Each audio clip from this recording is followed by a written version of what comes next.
নজর রাখবো পরবর্তী সংবাদে। উত্তর ত্রিপুরা জেলায় সকালে মৃদু ভূমিকম্প, রিক্টার স্কেলে যার মাত্রা ছিল 3.56 রিক্টার স্কেলে তার মাত্রা। তবে এখনো পর্যন্ত কোনো ক্ষয়ক্ষতির খবর নেই। টেলিফোন লাইনে রয়েছেন প্রতিনিধি সম্রাট চৌধুরী। সম্রাট, ভূমিকম্প হয় বলে খবর মিলছে, কখন হলো, ঠিক কোন জায়গায় ছিল তার উৎসস্থল?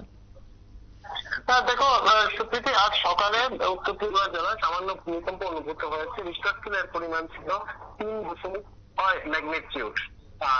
অন্যদিকে ভূমিকম্পের যে কেন্দ্র মাপা হয়েছে সেটা হচ্ছে 24.20 উত্তর এবং 92.27 পূর্ব যে অক্ষাংশ এবং দ্রাঘিমাংশ রয়েছে তার ঠিক মাঝে রয়েছে, এবং যে তার যে কেন্দ্রবিন্দু ভূমিকম্পের তা উত্তর ত্রিপুরা জেলারই কিন্তু ঠিক 10 কিলোমিটার মাটির নিচে রয়েছে। তবে এই সামান্য ভূমিকম্পে এখনো কোনো ক্ষয়ক্ষতি বা হতাহতের কোনো খবর নেই।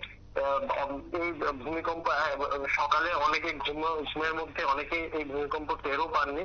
তবে উত্তর পূর্বাঞ্চলের বিভিন্ন রাজ্যে প্রায়ই এই ধরনের সামান্য ভূমিকম্প হয়ে থাকে। আমরা জানি উত্তর পূর্বাঞ্চল, গোটা উত্তর পূর্বাঞ্চল ত্রিপুরা সহ ভূমিকম্পের পঞ্চম ঝুঁকিপূর্ণ এলাকাতে রয়েছে। তো সব মিলিয়ে আপাতত এই ভূমিকম্প অনেকটাই, এই ধরনের ভূমিকম্প অনেকটাই উত্তর পূর্বাঞ্চলবাসীর গা শোয়া হয়ে গেছে।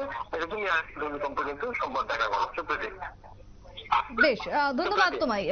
সম্রাটদা এই মুহূর্তে ছিলেন আমাদের সাথে টেলিফোন লাইনে। তবে ইতিমধ্যেই যে খবর উঠে আসছে, উত্তর ত্রিপুরা জেলার এই ভূমিকম্পের উৎসস্থল আজকে সকালবেলাতে কম্পন অনুভূত হয়। তবে কম্পনের মাত্রা ছিল রিক্টার স্কেলে 3.56 মিটার। তবে এখনো পর্যন্ত কোনো ভয়ের বা ক্ষয়ক্ষতির কোনো পরিমাণ নেই বলে জানা যাচ্ছে। তবে তার আফটার শক কি হবে তা নিয়ে এখনো পর্যন্ত ভূবিদরা কোনো কিছু জানাননি। ছোট্ট বিরতির পর ফিরছি, সঙ্গে থাকুন।